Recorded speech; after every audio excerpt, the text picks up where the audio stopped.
ترین راتوں میں سے ایک ہے کہ جس میں خدا ماہ رمضان کی رد شدہ دعاؤں کو قبول کر لیتا.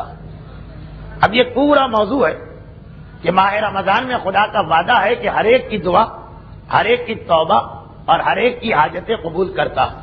مگر کچھ گناہگار ایسے ہیں کہ رمضان کی عام راتوں میں ان کی دعا قبول نہیں ہوتی. تو پھر ایسے لوگوں کے لیے رمضان میں دو خصوصی راتیں رکھی گئی، ایک شب قدر اور ایک شب آخر رمضان. شب قدر میں یہ مسئلہ ہے کہ اس کی تاریخ ہمیں نہیں معلوم، زیادہ مشہور ہے 19، 21، 23، لیکن آج یعنی شب 27 بھی، آج کی رات بھی شب قدر میں سے ایک کو مانا گیا.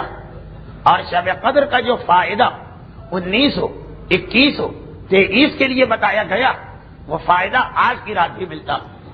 اور سب سے بڑا فائدہ یہی کہ اگر ہماری کسی غلطی اور کوتاہی سے رمضان کی عام راتیں ہماری دعائیں اور توبہ قبول نہ کروا سکیں تو یہ شب قدر میں قبول ہو جاتی ہے.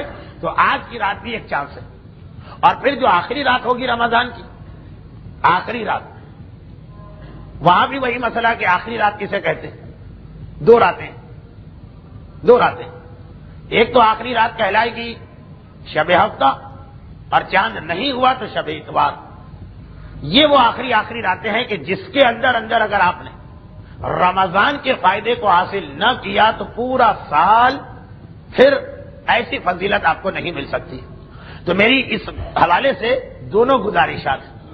پہلی یہ کہ جو کوتاہی میں آپ کے حق میں کر رہا ہوں اس کے لیے خود معافی مانگوں، اور آپ حضرات سے یہ گزارش ہے کہ آج کی رات بھی سارے اعمال شب قدر نہ صحیح تو 2 رکعت نماز، اس کے بعد 70 مرتبہ استغفر اللہ واتوب الیہ، وہ نماز وہی 7 قل هو اللہ احد، اور کم از کم عمل قرآن اور زیارت امام.